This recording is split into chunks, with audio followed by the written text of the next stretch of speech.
Ladies and gentlemen, off the heels of a game that just went final, the Long Beach State Beach, yes, they technically call them the beach now, win their fourth men's indoor volleyball championship. They beat UCLA in 3 sets behind the play of the stellar Miko Nikolov. They win at 25-17, 25-23, and 25-21 to win their fourth men's indoor volleyball championship, or the men's volleyball championship in general, because there is no beach version. Um, you know, so that was not what I expected. I did expect a little bit more from UCLA in this game, to be quite honest, but Long Beach just bullied them. They bullied them throughout this matchup. And, the way UCLA, it wasn't like their game against Hawaii on Saturday night. Long Beach had to get to Pepperdine to get here, and the field for men's volleyball is going to get smaller as Utah and Grand Canyon have both dropped the sport, due to NIL for the most part. And my introduction to the men's games this year were through Twitter. Through Long Beach and Hawaii, two of the top teams in the nation playing, and people on Twitter just being absolutely captivated, and it just randomly showed up on my timeline. And there are some things I think, I think I can say now that I've actually finally watched a men's volleyball game. First things first, there are talented men everywhere, of course. We all knew this, Usually volleyball, the people like to say, oh, well, this is a women's sport. And, two things can be true. We're going to have absolutely talented male athletes that are Olympians. Again, there are a lot of Olympians on both rosters, for both, Long Beach and for UCLA that will be competing, in the upcoming Olympics and across the world in international competitions. There definitely will be international competitions. Is there a men's indoor volleyball league that I can follow? No, not at this time. Can we do better with men's volleyball in the indoor stage? I think we can. I think there is room, somewhere for, at least the semifinals to actually get a little bit more. Only the finals was broadcast on the ESPN2 this year. And even then, that was only because, the NBA playoffs and the NHL playoffs have been going on for, weeks now. And that's the only reason that game got moved up to ESPN2, I think we can improve. We lost 2 men's teams. So, the very few programs that do sponsor, the men's game right now are kind of congealed. It's kind of like women's hockey, where it's kind of congealed up into very few conferences, and there's very little way to watch the games, as far as on a network that can't be seen. There's very few ways you can watch it on a network that can't be seen. I think next year I have to make the most of my opportunities, because there's not every match is going to be, just on willy-nilly, I even got lucky tonight because, the final tonight was on a Monday night early enough to where I could watch it and not have to, be immersed in anything else. So I'm hooked. I'm in.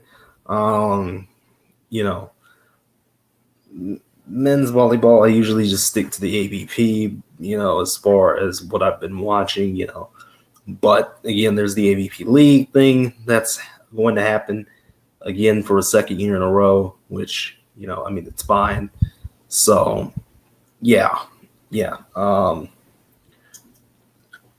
We'll talk about that a little bit more in a minute, but next year, definitely going to be looking into more of, what men's volleyball is on the indoor scale as far as the college game is concerned. I'm hoping, A lot more gets televised next year. ESPN is moving away from some of their bigger contracts.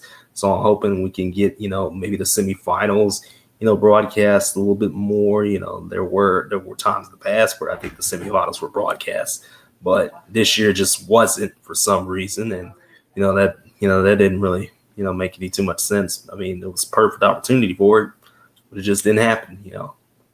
Sometimes you got to run those 30 for 30s, And for Grand Canyon, it was just out of left field, man. Utah, was unexpected, but Grand Canyon going out of left field, man. I don't think anybody expected that either. It was kind of under the radar as far as Utah goes, but Grand Canyon, nobody saw this coming. Nobody saw this coming at all, and players, coaches, everybody was just dumbfounded.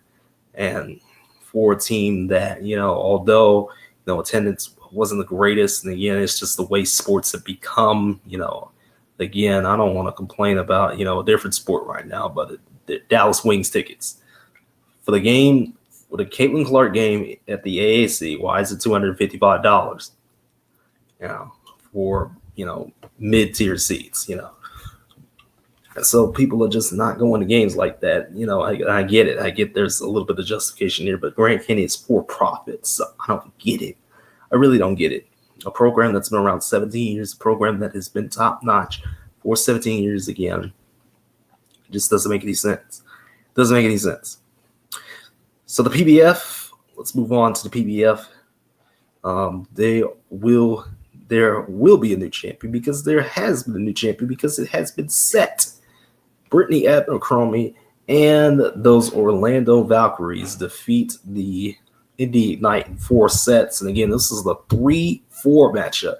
So Atlanta got knocked out by Orlando, and Indy stunned Omaha, the team that is trying to lead to form the Major League Volleyball, which can't get a trademark, by the way, which is really funny, in 5 sets.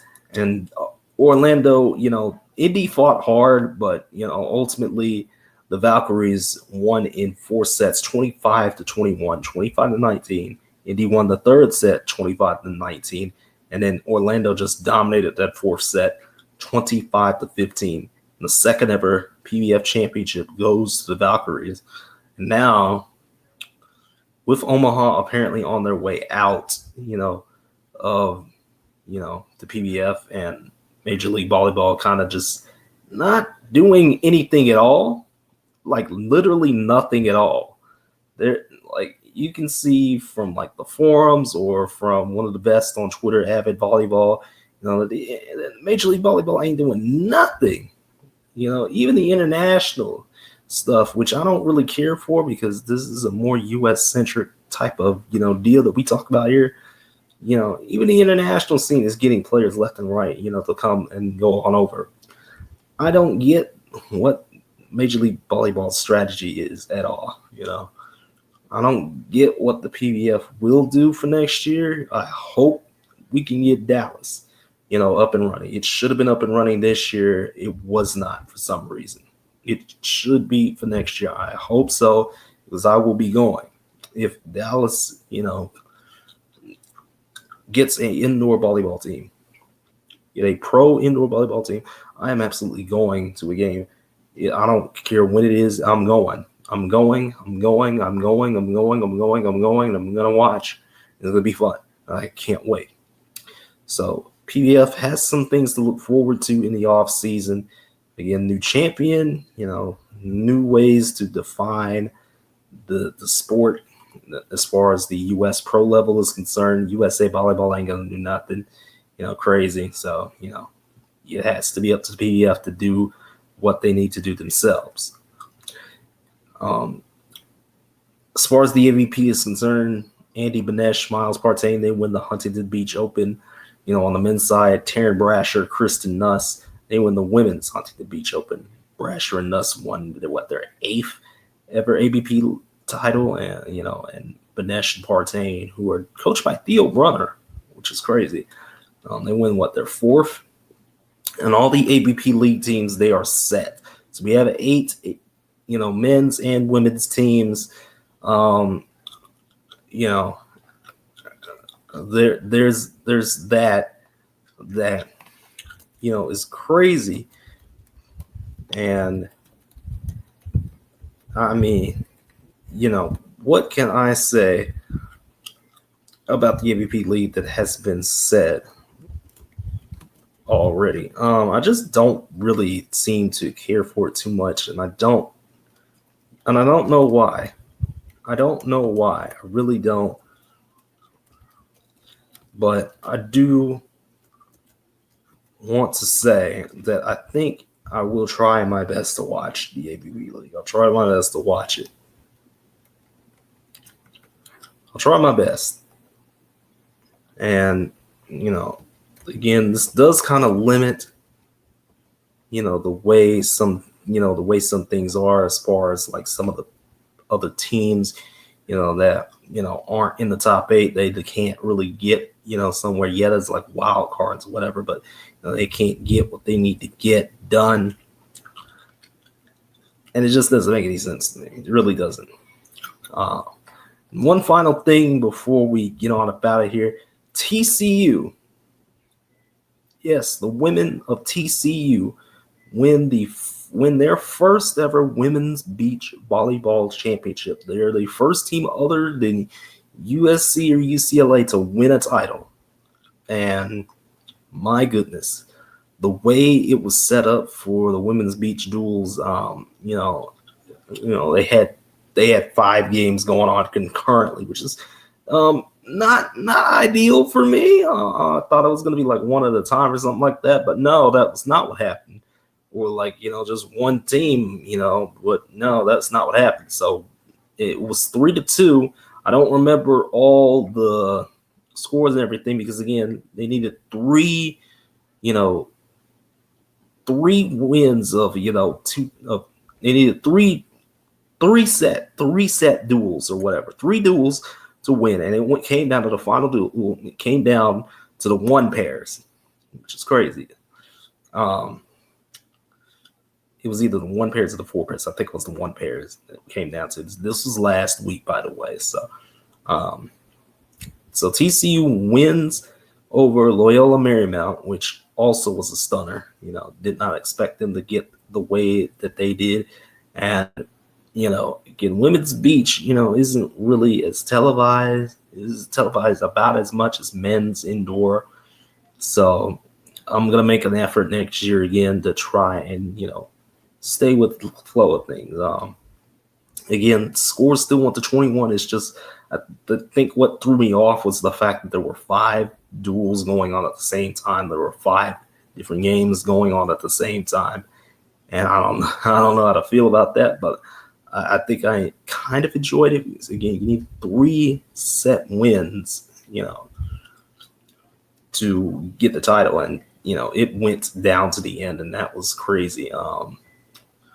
There's nothing I can really say that, it's going to be like, well, time to change this up. I think it's fine the way it is. Same thing with the men's game. I think it's fine the way it is. I do think we need, maybe 10 teams instead of 9, or at least get the weird numbers off of there. We don't need 8. Or rather, we don't need 9 teams going into the tournament. Just give me 8. Give me 8 straight up, and I'll be fine with that. But other than that, again, the AVP League does start up in a couple Saturdays from now. So not this Saturday, but next Saturday. And then it's going to be mostly on the CW and the CBS Sports Network. There are a couple of CBS windows. And we're talking big CBS here. We're talking big CBS. There are a couple of big CBS windows, which I think, could do something good. I think it could do something good. But other than that, I'm going to try not to really talk about the league because I don't really care for the league. There's a lot of early season college volleyball tournaments for the women's side that have been confirmed already, like Texas, Wisconsin, the ABCA First Serve Showcase, the Fox thing, that's going to be on Labor Day. There's a lot of stuff that's been confirmed already with Arizona State and Penn State and Pitt and a couple others. It's just going to be beautiful. That weekend is going to be beautiful. We were talking college football, mostly Saturday, a Sunday game in there, a Monday night game in there, and then college volleyball pretty much all day Sunday. It's going to be beautiful. It's going to be beautiful that last weekend of August, baby. I cannot wait. And that is, it won't be when I come back to you. It'll be about a couple weeks beforehand. It will be after the Manhattan Beach Open when I come back to you, and we'll talk, the AVP League and how it's been and everything like that. Because personally, I don't really see myself watching the AVP League like that. I just don't see myself doing that. I can't do it. I just can't. I think I could try, but I don't think I want to, especially the way the schedule's set up. I'm not going to be sitting on the CBS Sports Network on a Sunday. So from me to you, I'm going to get on up out of here.